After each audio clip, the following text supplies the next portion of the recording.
Shalom Aleichem. Peace be upon you. Forgive my my raspiness. I'm recovering from a short illness, but I wanted to come forward and speak again and against the rhetoric and the propaganda about the insanity that's taken hold of the world in regards to the abuse of the Jews. I was watching on the news about the basically riot in front of the synagogue in New York City that happened a few days ago. And it's because the mayor was inciting more anti-Semitism, which of course nowadays no one really needs any big pushes to do because the propaganda is so enormous. But I saw this video about this couple, this Jewish couple. They were walking from the synagogue, and the woman was holding an Israeli flag.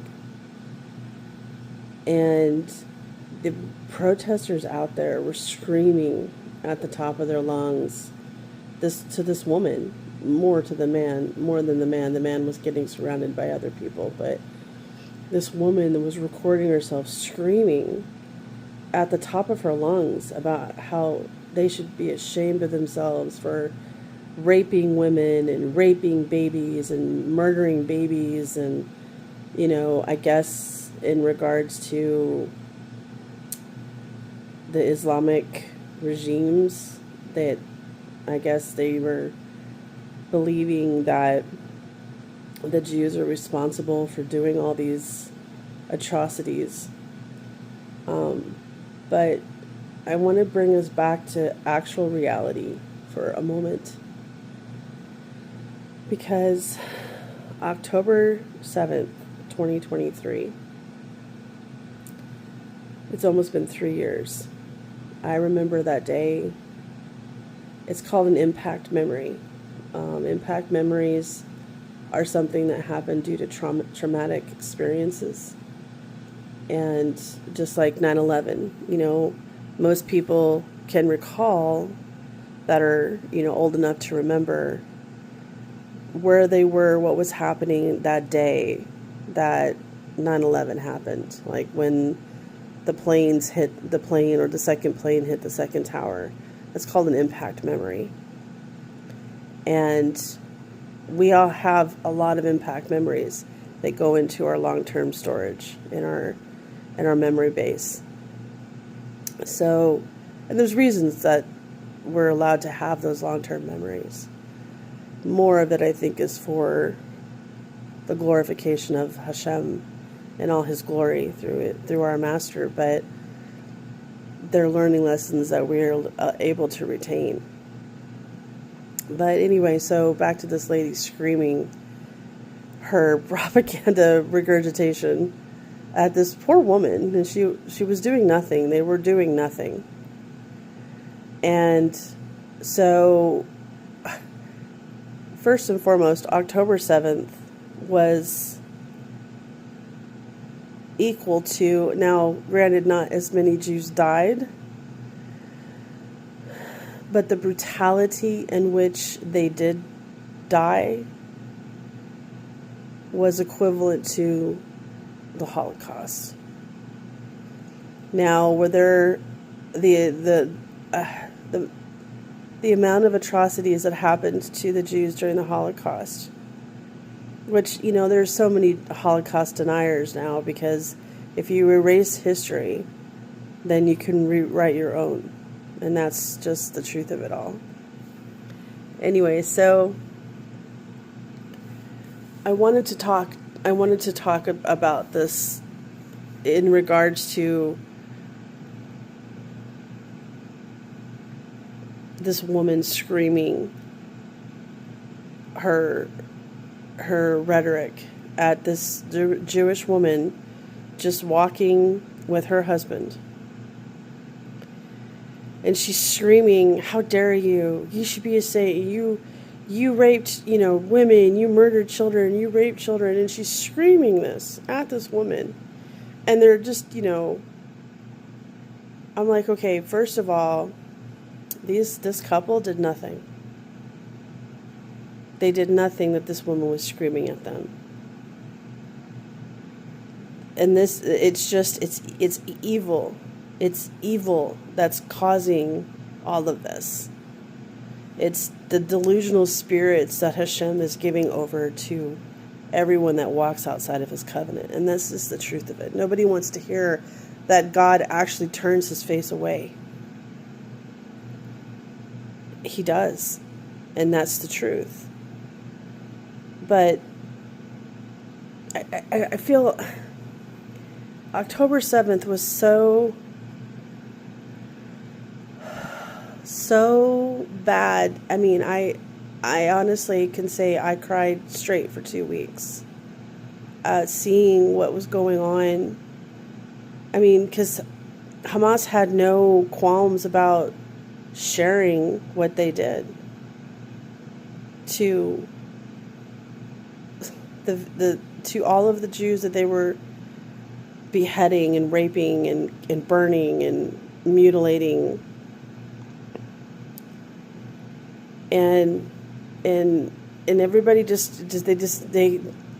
was funny because I believe it was Mark Levin, the day after it happened, because it happened on the last day of Sukkot, the 8th day of the festival. And Mark Levin came out and he said, "Watch." And this is before it happened. And so I give him kudos for this. But he said, "Watch, the world is about to turn on Israel." And you know what? Within 3 days, they did. Within 3 days, the entire world, with the propaganda machine, which obviously was planned, okay, went against Israel for basically, and they hadn't even gone into Gaza yet.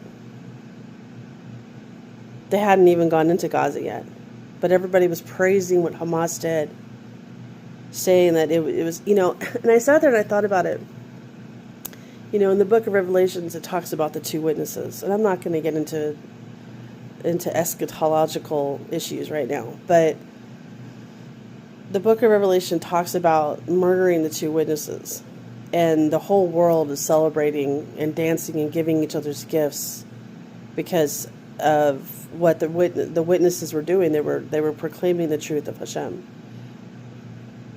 And they killed them. They were killed. They were allowed to be killed. And their body is laid there for 3 days.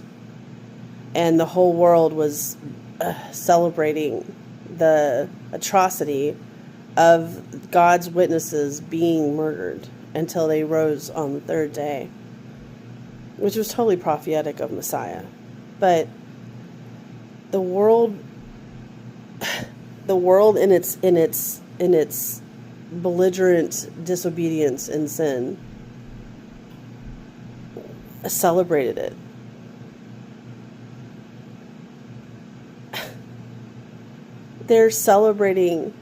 People are celebrating the fact and applauding the fact of people's deaths.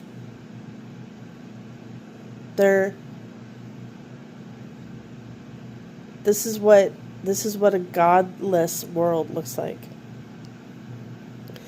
But back to this woman screaming these atrocities. Every Jewish person out there, and a true believer, and I'm sorry if I get emotional, but this is just the reality of the situation.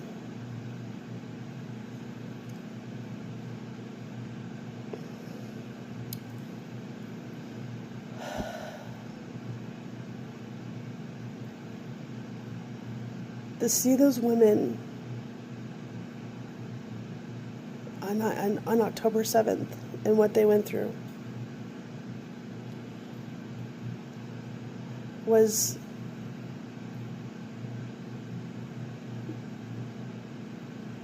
I believe in post-traumatic stress disorder. I believe firmly in it. I believe that we have these traumas in our life that we won't ever recover from, because that's just the truth of it.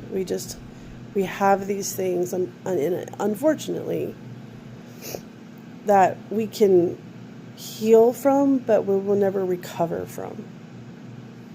And so we will get triggered. And I believe that. I believe that there's things that trigger us from our traumas. And it takes a long time, but with cognitive behavioral therapy, which I truly believe in, we will get better. But when I was 14 years old, I was almost raped by a Muslim man. And by the grace of God, and it was only through His grace that I was saved from that situation. Because God was the only way that I ran from that situation.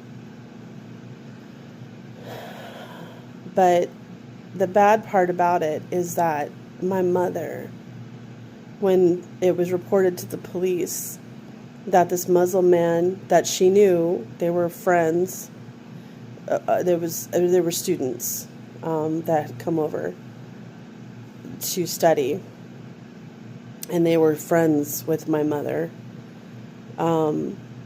because she was friends with these Muslims. I embarrassed her, and she told the police that I was lying. And then that night, unfortunately, I was, how do I say this?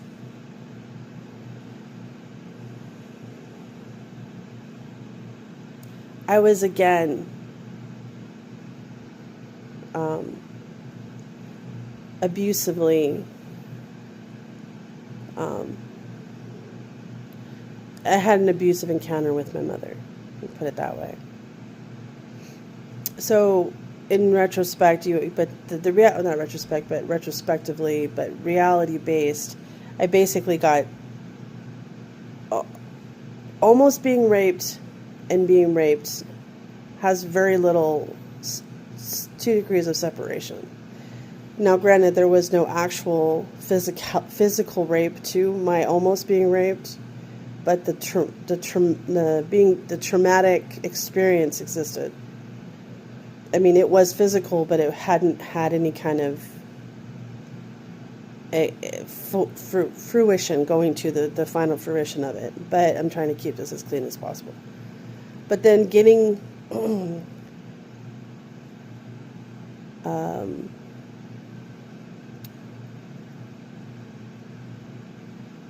beaten for almost getting raped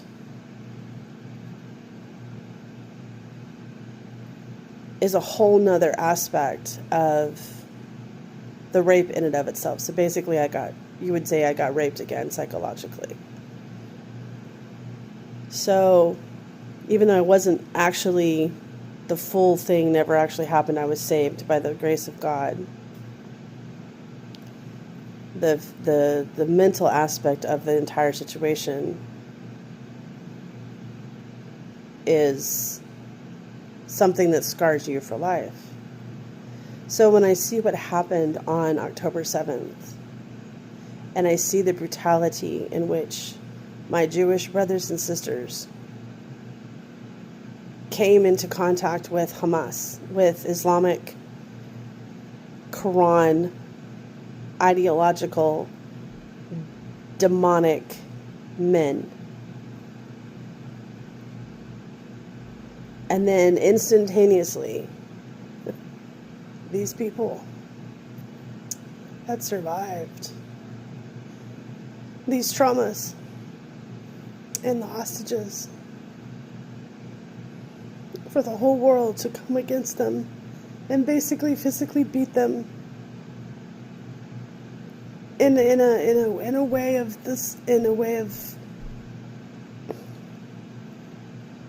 unbelievable rhetoric and dogma that these people are being fed, these godless souls.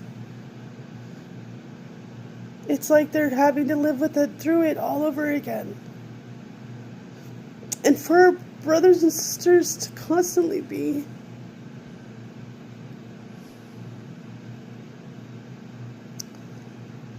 it's like telling a woman that was raped, you deserved it. You got what you asked for. So telling a Jewish person or a Jewish woman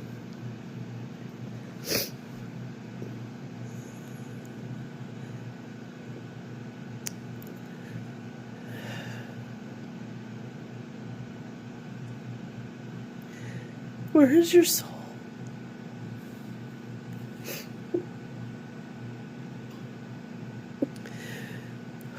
You have none. So I pray for my brothers and sisters. I pray for all of us to be able to stand firm in the truth that is the brutality of this world is not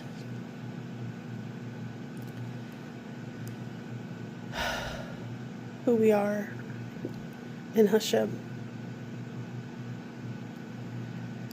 They may kill the body, but we fear the one who kills the body and destroys the soul. I just hope that in any way I could help people understand